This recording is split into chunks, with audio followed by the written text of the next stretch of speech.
Hello students, हम लोग human eye and colourful world chapter पढ़ रहे थे और इस चैप्टर में जो लास्ट क्लास में फिनोमेना हमने कंप्लीट कर लिया था, it was scattering of light. Is it okay? तो स्कैटरिंग ऑफ लाइट के बारे में हमने जाना कि वो प्रोसेस क्या होता है। तो आपको याद होगा कि वो क्या प्रोसेस होता है। Scattering of light can be defined as the throwing of light in all the direction, in all the possible direction. अब देखिए, जब लाइट की थ्रोइंग चल रही हो, जब लाइट की स्प्रेडिंग चल रही हो, सारी डायरेक्शन में स्कैटरिंग चल रही हो, तो स्कैटरिंग कौन से कलर की होगी? It depends on the size of suspended particles. Particles अगर छोटे हैं तो कम वेवलेंथ वाली लाइट क्या होगी? स्कैटर होगी। पार्टिकल्स अगर बड़े हैं, is it okay, bigger particle हैं, तो ज्यादा कलर वाली, ज्यादा वेवलेंथ वाली कलर जो है वो स्कैटर होगा। तो finally the role is of the size of the suspended particle and the wavelength of light radiations. Is it okay? तो अब हम पढ़ने जा रहे हैं human eye and colourful world में इस स्कैटरिंग का और क्या रोल है, इसके थोड़े से एग्जाम्पल्स हम यहाँ पर और जानने जा रहे हैं। हालांकि मैंने आपको पहले बता दिया था पर हम उसको एक्सप्लेन नहीं कर पाए थे, एक्सप्लेनेशन उसका अभी बाकी है। तो किसके एक्सप्लेनेशन की बात हो रही है? बात हो रही है डेंजर सिग्नल के एक्सप्लेनेशन की। Is it okay? So we are going to know about the colour of danger signal. Do you know about this danger signal? Yes, definitely. We all know about it. This danger signal is usually, not usually, it is always made with the red color. जो danger signal होते हैं हमेशा कौन से colour के बनाए जाते हैं? डेंजर सिग्नल हमेशा रेड कलर के बनाए जाते हैं। तो अब रेड कलर के क्यों बनाए जाते हैं? रेड कलर का बनाने से आखिर ऐसी क्या खास बात हो जाती है, इतना क्या स्पेशल हो जाता है so that it is always made with the red colour? तो चलिए हम कारण जानते हैं। कारण सुनिएगा। देखिए, बात अगर डेंजर सिग्नल की जाए और नॉर्मल एनवायरमेंटल कंडीशंस की जाए, नॉर्मल टेम्परेचर की, नॉर्मल प्रेशर की, इज इट ओके, तो उस कंडीशन में तो आपके सामने कोई सा भी कलर हो, वाइट हो, येलो हो, ऑरेंज हो, रेड हो, ग्रीन हो, ब्लू हो, वॉयलेट हो, whatever the colour is, in the normal condition we are able to see each and every colour very clearly. ऐसा होता है, बिल्कुल ऐसा होता है। प्रॉब्लम कब होती है? प्रॉब्लम तब होती है जब आपके पास में कंडीशन, एनवायरमेंट की कंडीशन नॉर्मल ना हो। नॉर्मल ना हो मतलब एनवायरमेंटल कंडीशन एबनॉर्मल हो। And do you know the meaning how the condition of environment becomes abnormal? What is the meaning of this abnormal environmental condition? So look here, abnormal environmental condition का मतलब है कि आपके environment में ढेर सारा fog हो या फिर fog के साथ में ढेर सारे dust particles और pollutant particles भी हो, मतलब smoke हो या फिर normal smoke हो. Is it okay? So in this abnormal environmental condition there is a problem. When we talk about these conditions, when the condition of fog is there in the environment, when the condition of smoke is there in the environment, when the condition of smoke is there in the environment, then the particle size is comparatively bigger. Particle का size कैसा हो जाता है? Particle का size है ना, बिगर हो जाता है। बिगर पार्टिकल जब होता है और आपने मानो कि डेंजर सिग्नल वॉयलेट का या इंडिगो का या ब्लू कलर का इनकेस बना दिया, तो as the particles are comparatively bigger, so this violet color, indigo color, blue color, when these colors, violet, indigo or blue colored danger signal, if they strike to these bigger particles, then they will be scattered by all these particles, है ना? इन colors का क्या हो जाएगा? इस particle के through scattering हो जाएगी, सारी direction में फैल जाएगा। और जब ये सारी डायरेक्शन में फैल जाएगा तो आपको दिखेगा कैसे?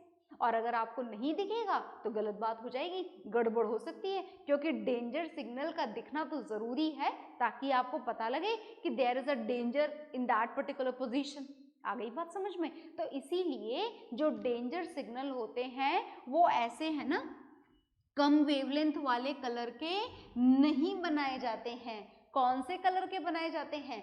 सबसे ज्यादा वेवलेंथ वाले कलर का। मतलब समझ गए ना, सबसे ज्यादा वेवलेंथ वाला कलर कौन सा होता है? सबसे ज्यादा वेवलेंथ वाला कलर होता है red, and there is the least possibility to get scatter this red color even by the particle of fog, smoke and smoke. Is it okay? तो अगर आप डेंजर सिग्नल, अगर आप नहीं, we did it well, हम ऐसा ही करते हैं, हम जो डेंजर सिग्नल है वो कौन से कलर का बनाते हैं? रेड कलर का। तो कारण समझ में आ गया ना रेड कलर के डेंजर सिग्नल को बनाने का।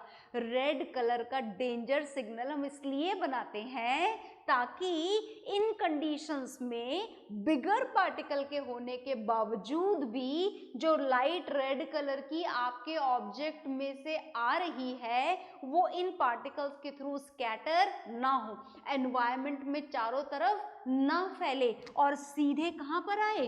सीधे आपकी आईज तक आए, so that you are able to look at this danger signal, and whatever the precautions are there, that you will be able to take all the precautions which are needed in this condition of danger signal in any particular position. आ गई बात समझ में? तो इसीलिए हम danger signal कौन से colour का बनाते हैं? रेड कलर का बनाते हैं। तो देखो, there is nothing to note it down, it is there in your notes, you learn it from your notes, notes में से आप लर्न कर लीजिएगा।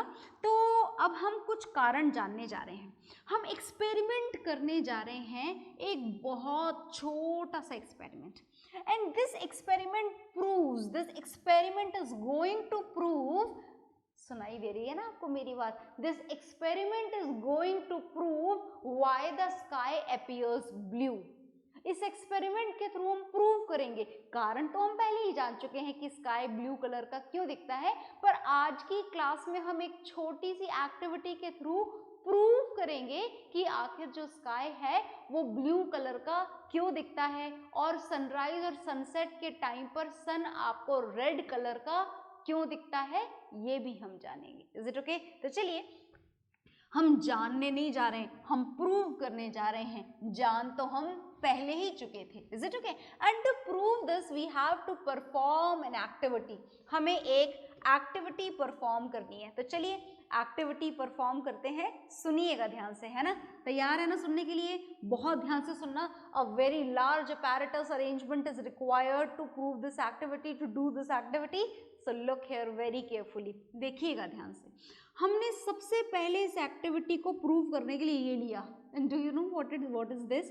This is a source of light, a source of white light. कोई सी भी light मत ले लेना, आप पता पड़े येलो लाइट वाला वो ट्रेडिशनल बल्ब ले लो, नहीं चलेगा, हमें व्हाइट लाइट चाहिए, because the sun liberate, sun emits white light from it. Is it okay? Which is made with a combination of how many colours? 7 colours. कितने कलर होते हैं उसके अंदर? 7 colour, and we know their names well. बहुत अच्छे से आप उनके नाम जानते हो। अब सुनते जाना सारी बातों को, है ना? किसी भी बात को मिस मत करना। Is it okay? तो देखिए जी, ये आपने लिया लेंस, पहचान गए होंगे कि ये कौन सा लेंस है? This is our convex lens. और देखो जी, कॉन्वेक्स लेंस को हमने एक नाम दिया है L1। L1 क्यों नाम दे दिया अब इसको? Because we are going to use 2 convex lenses for this activity, and because of that only we gave this name L1 to this, and another lens which we will use, that will be lens L2. अब देखो, हमने ये source लिया है, ध्यान से सुनते जाना, है ना? ये सोर्स है, व्हाइट लाइट का सोर्स है, और ये कॉन्वेक्स लेंस है। तो ये जो व्हाइट लाइट का सोर्स है, ये व्हाइट लाइट का सोर्स आपको कॉन्वेक्स लेंस के फोकस पर रखना है। याद रहेगी आपको बात? ये सोर्स जो आपने लिया है, ये आपको इस कॉन्वेक्स लेंस के कहाँ पर रखना है? ये आपको इस कॉन्वेक्स लेंस के फोकस पर रखना है। कहाँ पर रखना है? फोकस पर। अब ऐसा आपने क्यों किया? ये जो सोर्स ऑफ व्हाइट लाइट था, इसे कॉन्वेक्स लेंस के फोकस पर क्यों रखा? कारण पता लगा क्या आपको? कारण ये है, बिकॉज द लाइट रे which is incident ray which is passing through the focus after refraction, it will become parallel to the principal axis. तो देखिए, as all these rays are coming from the focus, is it okay? Coming from the focus, because of this only, after refraction, all the light rays will be parallel to principal axis as well as parallel to each other. So after this refraction from this lens L1, what we get this parallel beam of light. हमको क्या मिल जाती है यहाँ पर? Parallel beam of light मिल जाती है। मिल गई ना आपको पैरेलल बीम ऑफ लाइट? बहुत बढ़िया बात है। चलिए तो आगे बढ़ते हैं हम इस एक्टिविटी में, बहुत ध्यान से सुनते जाइएगा। और अब हमने क्या लिया है, इस पैरेलल एक्टिविटी को हम पास करवाने जा रहे हैं इससे। And do you know what is this? Look here. This is only and only a transparent beaker. कैसा बीकर है ये एक ट्रांसपेरेंट बीकर है। Is it okay? Transparent so that the light can pass through it easily. Is it okay? इसीलिए हमने कैसा beaker लिया है? Transparent beaker. अब देखो, ट्रांसपेरेंट बीकर खाली नहीं लेना है, ट्रांसपेरेंट बीकर के अंदर something transparent has to be filled. और अब आप समझ गए होंगे कि समथिंग ट्रांसपेरेंट का मतलब हम यहाँ पर क्या भरने जा रहे हैं? हम यहाँ पर भरने जा रहे हैं पानी, pure water, pure clean transparent colourless water. Is it okay? तो ये वाटर हमने यहाँ पर फिल कर दिया। अब देखिए, बात ऐसी है कि ये लाइट रेडिएशन, बहुत ध्यान से देखना, ग्लास में से पास होंगी, बीकर है ना ग्लास का, पानी में से पास होंगी, सब जगह से पास होंगी, पर ये जो एंगल है यहाँ पर हर जगह पर देखो ध्यान से, ये 90 डिग्री का है। और क्या आपको याद है, when incident ray falls at an angle of 90 degree with the separating surface, no refraction of light takes place. This is the case where no refraction of light takes place. मतलब ये light radiation बिल्कुल सीधे जाएंगी और सीधे निकल जाएंगी। ये सेकंड वाली सीधे जाएगी, एज इट इज जाएगी और यहाँ से बाहर निकल जाएगी। ये एज इट इज जाएगी और बाहर निकल जाएगी, ये एज इट इज जाएगी और बाहर निकल जाएगी। अब आप बोलोगे कि ये लाइट रेडिएशन हमने ये ग्लास कंटेनर के अंदर क्यों नहीं बनाई? क्या ये ग्लास कंटेनर में से नहीं निकली? अगर नहीं निकली होती तो दूसरे एंड पर पहुंचती कैसे? मतलब निकली तो है, पर हमने यहाँ पर बनाई नहीं है लाइट रेडिएशन। तो हमने यहाँ पर लाइट रेडिएशंस क्यों नहीं बनाई? कारण सुनिएगा, हमने यहाँ पर लाइट रेडिएशंस इसलिए नहीं बनाई, सुन रहे हो ना ध्यान से सुनना, इसलिए नहीं बनाई because the path of light radiations through this container which is filled with the transparent water is not visible. Visible ही नहीं होगा, आपको दिखेगी ही नहीं लाइट रेडिएशन। जब इसमें से पास होगी, निकल जाएगी, पास होकर दूसरी साइड पहुंच जाएगी, पर आपको इस पानी के बीकर के अंदर लाइट रेडिएशंस का पाथ विजिबल नहीं होगा। आई बात समझ में? पाथ विजिबल क्यों नहीं हुआ? कारण समझ में आया? पाथ विजिबल इसलिए नहीं हुआ because there are no impurities in this water, there are no suspended particles in this water, because of that no scattering of light takes place through this water. इस वाटर के through light radiation का क्या नहीं होना है? Scattering नहीं हो रही है। क्यों नहीं हो रही है? क्योंकि इसमें कोई पार्टिकल प्रेजेंट है ही नहीं आने वाली लाइट रेडिएशन को स्कैटर करने के लिए। अगर यहाँ पर सस्पेंडेड पार्टिकल्स होते तो लाइट रेडिएशन स्कैटर होती, और होती तो आपको दिखाई देता बकायदा कि भाई लाइट रेडिएशन ऐसे ऐसे जा रही है सीधे सीधे। तो मैंने जो बोला दोबारा रिपीट कर रही हूँ, ध्यान से सुनिएगा, अगर सुनना भूल गए हो तो ध्यान से सुनना। तो मैंने बोला कि the path of these light radiations will not be visible when they are passing through this container, as no scattering of light will be done through this container because no suspended particle are present in it. इसमें कोई suspended particle present नहीं है। समझ में आ गया? तो चलिए आगे चलते हैं। अब आपने यहाँ पर लगाया, ध्यान से देखना, आपने यहाँ पर क्या लगाया? आपने यहाँ पर लगाया एक cardboard which is having a circular hole in it. एक कार्डबोर्ड लगाया और कार्डबोर्ड में से क्या जा रहा है, सर्क्यूलर होल आपने इस कार्डबोर्ड में बना दिया है। तो देखो कार्डबोर्ड तो एक ओपेक ऑब्जेक्ट होता है, हम थोड़ा बड़ा बना लेते हैं so that at least 3 radiations pass through it. Cardboard तो ओपेक होता है, तो जो रेडिएशन होल में से जाएंगी वो रेडिएशन आगे जा पाएंगी, जो रेडिएशन होल में से नहीं जाएंगी वो आगे भी नहीं जा पाएंगी। तो this is a circular hole which is present in a cardboard sheet. इस कार्डबोर्ड शीट में आपने क्या बनाया है, ये circular hole, and some of the light radiations are going to pass through it exactly in the same way as they are coming with no deviation. कोई deviation नहीं होगा, सीधी निकल जाएंगी। क्यों होना चाहिए deviation, this is a hole only, तो कुछ नहीं होगा, एज इट इज निकल जाएंगी लाइट रेडिएशन। अब ये जो लाइट रेडिएशंस हैं इनको दोबारा हमें कन्वर्ज करना है, and for this we have to use this another convex lens, and as we had used already over there a lens जिसका हमने नाम रखा था, क्या नाम रखा था, L1। तो इस लेंस का क्या नाम रखेंगे, इस लेंस का नाम रखेंगे L2।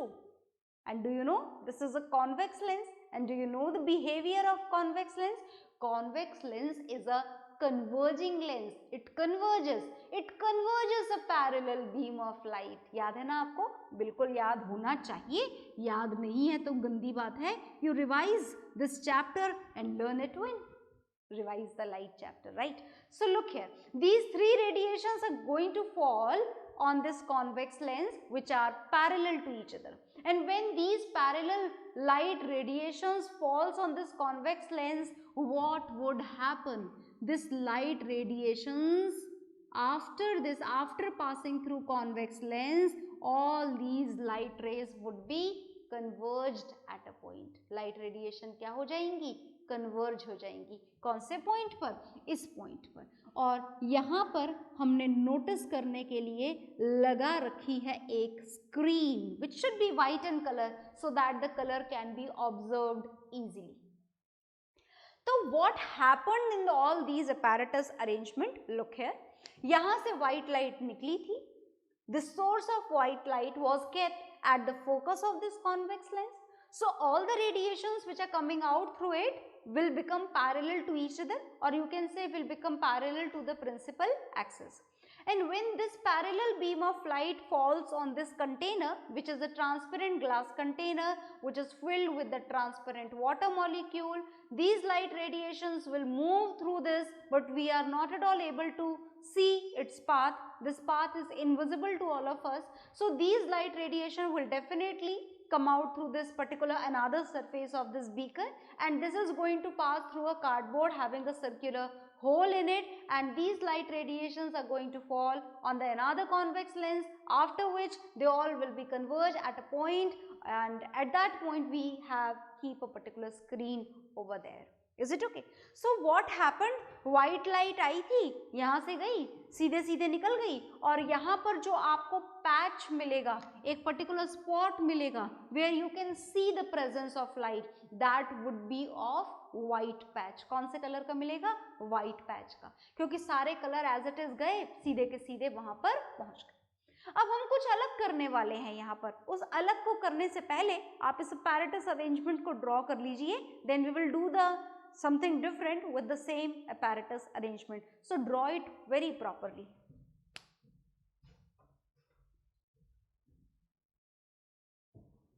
हाँ जी, तो आई होप आपने ये ड्रॉ कर लिया होगा। अब हमने बोला था कि हम कुछ नया करने वाले हैं इस एक्सपेरिमेंट में, तो क्या नया करने वाले हैं, इस पानी में हम कुछ ऐड करने वाले हैं। दो चीजें ऐड करेंगे। एक तो हम इसमें ऐड करने जा रहे हैं सोडियम थायोसल्फेट। नाम ध्यान से सुनना, बिल्कुल नया नाम है आपके लिए, सोडियम थायोसल्फेट।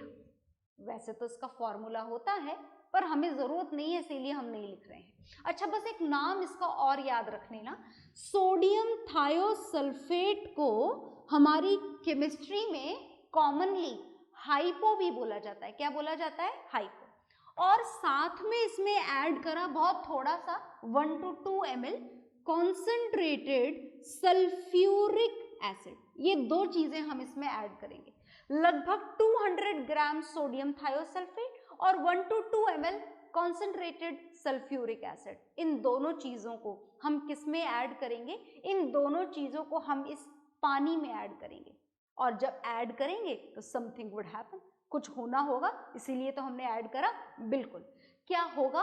रिएक्शन। किन दोनों के बीच में? इन दोनों के बीच में। अब देखो, जब ये दोनों रिएक्शन करेंगे, सोडियम थायोसल्फेट और कॉन्सेंट्रेटेड सल्फ्यूरिक एसिड, जब ये दोनों रिएक्शन करेंगे तो बहुत सारे प्रोडक्ट बनेंगे, 3-4 प्रोडक्ट बनेंगे। हमें तीनों चारों प्रोडक्ट के बारे में नहीं जानना, हमें तो बस ये जानना है कि जब ये दोनों रिएक्शन करेंगे तो एक कंपाउंड बनेगा जो फिलहाल हमारे लिए काम का है, that the sulphur particles will start producing over here. यहाँ पर किसके पार्टिकल्स बनना शुरू हो जाएंगे? सल्फर के पार्टिकल्स। और भी बहुत कुछ बनेगा, पर हमारे लिए काम का प्रोडक्ट बस यही है, तो आपको बस यही याद रखना है। Is it okay? हम फिजिक्स पढ़ रहे हैं, केमिस्ट्री नहीं पढ़ रहे हैं, so no need to write down the reaction over here, you just keep it in mind that the sulphur particles will be formed. यहाँ पर जब ये दोनों चीजें मिलाई जाएंगी तो मिलाने के कुछ देर बाद किसका फॉर्मेशन स्टार्ट हो जाएगा? सल्फर पार्टिकल्स का। मतलब इस पानी में जिस चीज की कमी थी, किस चीज की कमी थी? सस्पेंडेड पार्टिकल्स की। कौन से प्रोसेस के लिए? For the process of scattering of light, वो अब पूरी हो गई है। इस पर्टिकुलर सॉल्यूशन में इन दोनों चीजों को ऐड करने से सल्फर के पार्टिकल्स बन गए हैं, and these sulphur particles are here, या they are the sulphur particles which we can see, they are sulphur particles, है ना? कौन से पार्टिकल्स हैं?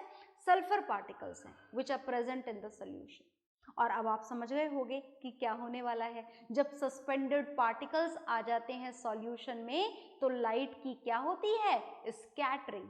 तो अब देखिएगा कि अब क्या होगा। अब जब ये लाइट पास होगी, इन पार्टिकल से कोलाइड होगी, तो जैसे ही ये light, white light in particle से टकराएगी, कम वेवलेंथ, अभी इन पार्टिकल्स का साइज कैसा है?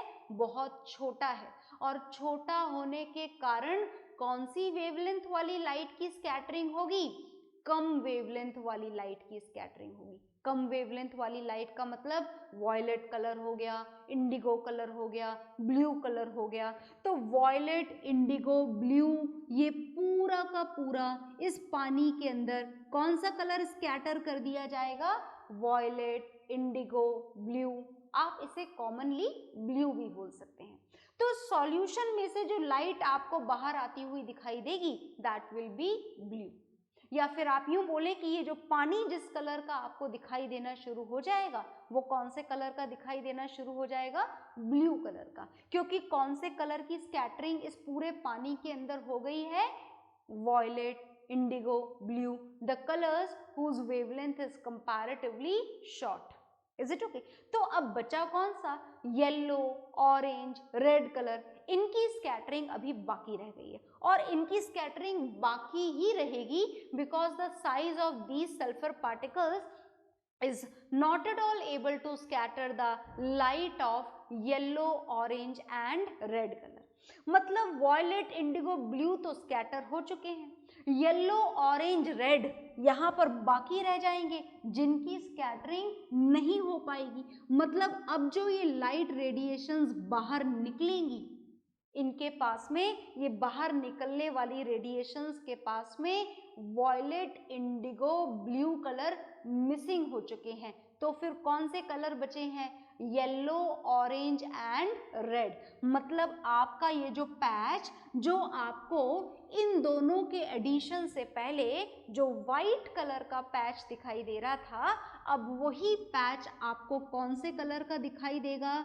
Yellow plus orange plus red, इन तीनों कलर का मिला जुला पैच आपको यहाँ पर दिखाई देगा। तो ये जो आपने यहाँ पर एक्सपेरिमेंट में पढ़ा, बिल्कुल वैसा ही होता है हमारे एनवायरनमेंट में भी। जो सन की लाइट आती है, इज इट ओके? उस लाइट में कितने कलर होते हैं? 7 कलर्स। उन 7 कलर्स में से हमारे एटमॉस्फेयर के सस्पेंडेड पार्टिकल्स शॉर्टर वेवलेंथ को तो क्या कर देते हैं, स्कैटर कर देते हैं, वॉयलेट को, इंडिगो को, ब्लू को, जिसके कारण आपको पूरा स्काई कौन से कलर का दिखाई देता है, ब्लू कलर का। और मॉर्निंग और इवनिंग टाइम में जब सन हमसे बहुत दूर होता है तो इतना लंबा रास्ता जब लाइट को ट्रैवल करना पड़ता है तो ये कलर तो स्कैटर कर दिए जाते हैं एनवायरनमेंट में, एटमॉस्फेयर में, और आपके पास पहुंचने के लिए बचते हैं yellow, orange and red colour. और इसी कारण से सनराइज और सनसेट के टाइम पर आपको सन कौन से कलर का दिखाई देता है, आप उसे सिर्फ रेड भी बोल सकते हैं या फिर येलो, ऑरेंज और रेड कलर का मिक्सचर भी बोल सकते हैं। Is it okay? तो इस एक्टिविटी के साथ में आपका जो चैप्टर है human eye and colourful world ये खत्म हो गया है और नेक्स्ट क्लास में हम स्टार्ट करेंगे new chapter. Okay, bye everyone.